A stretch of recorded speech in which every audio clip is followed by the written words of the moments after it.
అతను ఎక్కడో చూసానే. ఎక్కడా?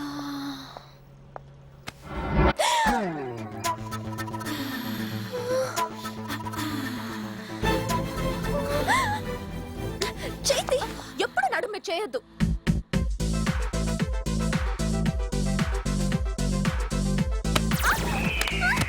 Oh, what happened, Sweta?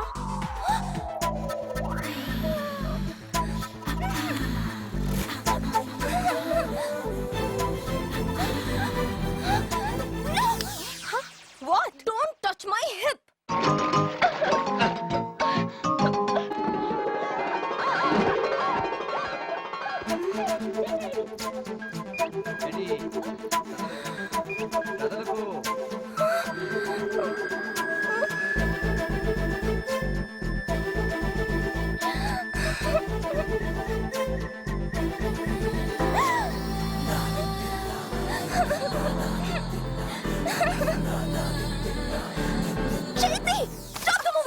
రాకరా కుక్క తెలుగు సినిమా వచ్చింది, అది కూడా చూడనివ్వకుండా చేసావు. నువ్వు వెళ్ళి బండి తీసుకురా.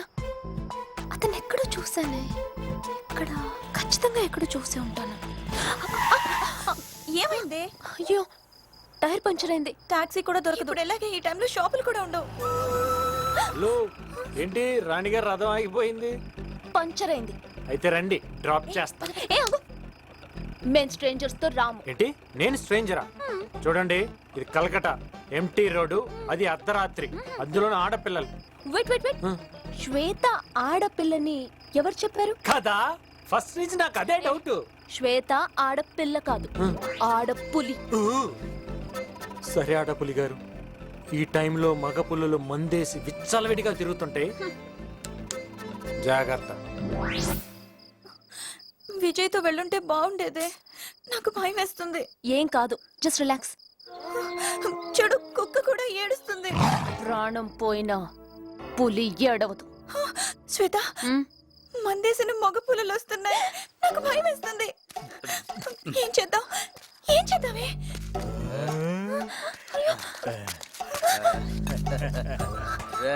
నీకు ఏది కావాలరా?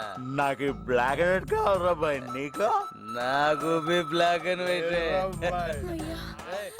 గొప్ప తీసి వాళ్ళు మాట్లాడుకుంటుంది మన గురించా? కాదు, నీ గురించి. నాకు బ్లాక్ అండ్ వైట్. నాకు బ్లాక్ అండ్ వైట్. శ్వేత, ఒక మాట చెప్తాను, తిట్టకు. మళ్ళీ విజయ్ వచ్చాడు, వెళ్ళిపోదాం పదా. శ్వేత, ఏదది? ఏమైంది? ఇంకా అక్కడే చేస్తున్నావు? రా రా రా, తొందరగా రా.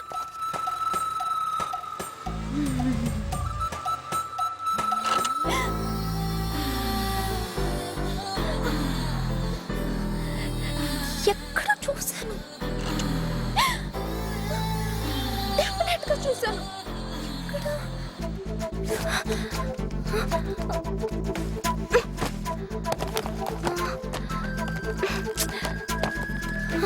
2005. దేవుడా, వాడు మాత్రం కాకూడదు. 2005 ఇంటర్మీడియట్ లాస్ట్ డే. సీనుగాడు వచ్చి ఐ లవ్ యూ అని చెప్పాడు. వాడిని చెప్పుతో కొట్టి నాకు కాబోయే మొగుడు ఎలా ఉండాలో తెలుసా అని క్లాస్ పీకాను. క్వాలిటీ నెంబర్ 1, వాడు ఒంటి మీద చెయ్యేస్తే నరాల్లో వేడి పుట్టాలి.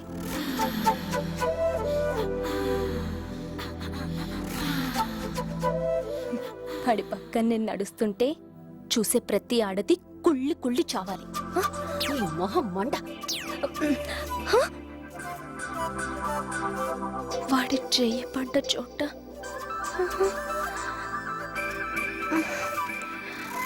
గాలి తగిలినా వాడే గుర్తుకు రావాలి.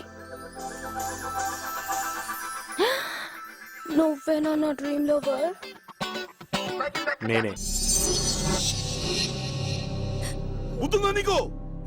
ఏంటి నీళ్ళే నీ పెద్ద ఫోజు నొప్పుతో అతికిచ్చావు. వాడెవడో నీ బాబాయ్ అంట. రౌడీ విధవా, ఇంట్లో వచ్చి సామానంతా బయట పడేసి ఇల్లు ఖాళీ చేసేయమన్నాడు. చిన్న పిల్లలు ఆడవాళ్ళని చూడకుండా ఎలా కొంటాడో చూడు.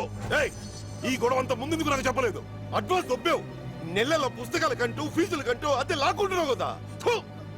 నీది ఒక బతికేనా? ఇప్పుడు ఈ డ్యామేజ్ నా అడ్వాన్స్ ఎవరిస్తారు? ఒక వారం టైం ఇవ్వండి సార్, మీ డబ్బు మీకు తిరిగి చేస్తాను. కుదరదు.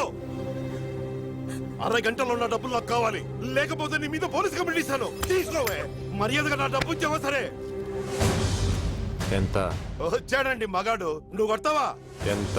అడ్వాన్స్ 10,000, ఆ డ్యామేజ్ 10,000.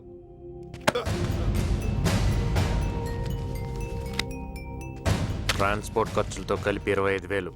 ఓ ఏయ్, ఇంకెవ్వడికి ఇల్లందుకు ఇవ్వకు. డబ్బు అవసరమైనప్పుడు ఇలాంటి లైన్లో పెట్టుకొని సెటిల్ అయిపో.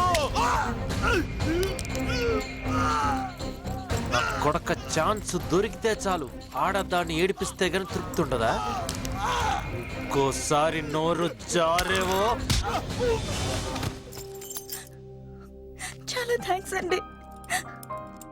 ఈ రోజు నుంచి ఈ ఇంట్లోనే ఉంటాను. వద్దండి, మా బాబాయ్ గురించి మీకు తెలీదు. నా గురించి వాడికి తెలీదు. నేను మీ ఇల్లు ఖాళీ చేస్తున్నానని తప్పుగా అనుకోకండి. అనుకోవడానికి ఏముంది బాబు, దివ్యకు అండగా నిలబడతానంటే అంతకంటే ఇంకేం కావాలి? ఏంటి సార్ ఈ గొడవ అంతా? దివ్య వాళ్ళ నాన్న నేను మంచి స్నేహితులం. తల్లిదండ్రులు బతికుండగా దివ్యకి ఏ లోటు ఉండేది కాదు. దురదృష్టం ఏమిటో, ఇద్దరు యాక్సిడెంట్లో ఒకేసారి చనిపోయారు. అప్పటి నుంచే పాపం దివ్యకి కష్టాలు. కానీ ఆ వెధవ దివ్య వాళ్ళ బాబాయ్ ఉన్నదంతా దోచుకు తిని ఉన్న ఒక్క ఆధారం ఈ ఇల్లు కూడా కాజేయాలని చూస్తున్నాడు. చూసావుగా వాడి దౌర్జన్యం. అనాథగా పుట్టడం దేవుడి శాపం. కానీ ఒక ఆడపిల్ల అనాథగానే ఉండకూడదయ్యా. ఆడపిల్ల అనాథగా ఉండకూడదు.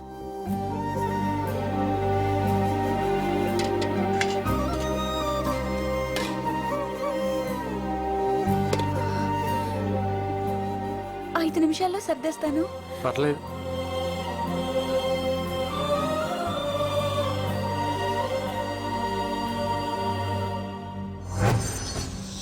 ఎంత పొగరే నీకు! ఇల్లు అద్దెకి వద్దని చెప్పినా మళ్ళీ ఇస్తావా?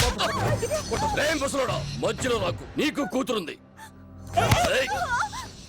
అమ్మాయివి కదా అని ఇన్ని రోజులు మాటలతో చెప్పా. వెళ్ళా పేషెంట్ రా తాళాలు.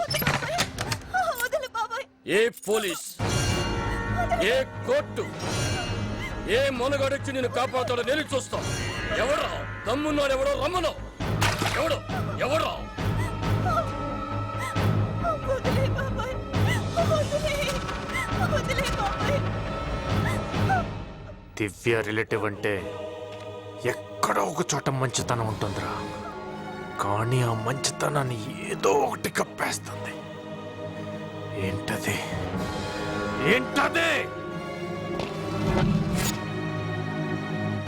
10 మంది నీ వెనక్కున్నారనే ధైర్యం.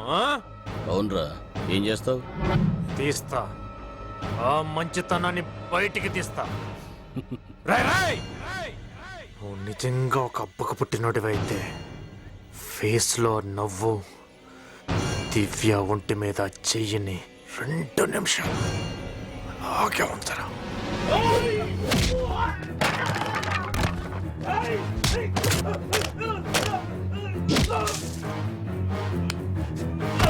నవ్వు పోతుంది, అద్దె అలాగే ఉంచు.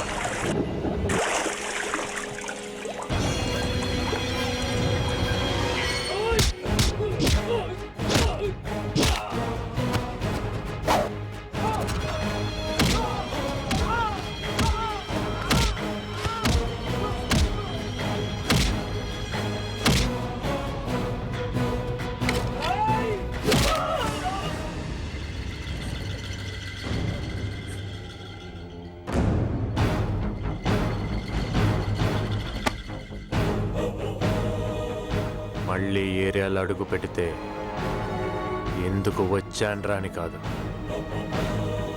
ఎందుకు పుట్టాన్రా అని ఫీల్ అవుతాం. ఓ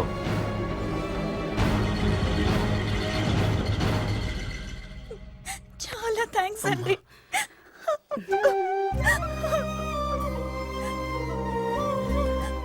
అదేమిటి బాబు? కొట్టాను కదా, నొప్పిగా ఉంది. ఓహో, బాగా రక్తం కారుతుంది. ఉండు, బ్యాండేజ్ తీసుకొస్తాను. వద్దు సార్, లైఫ్లో నేను చేసిన తప్పుకి ఇది చాలా చిన్న శిక్ష.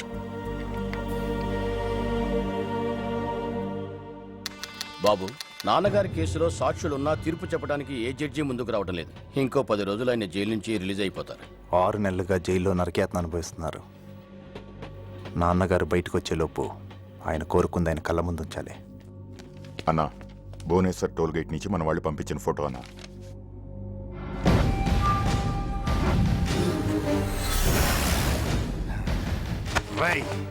వాడు ఖచ్చితంగా అక్కడెక్కడ ఉండుంటాడు.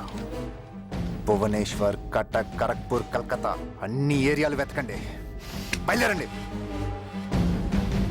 రే విజయ్, నువ్వు ఎంత దూరం వెళ్ళినా చావు నిన్ను వెతుక్కుంటూ బయలుదేరిందే.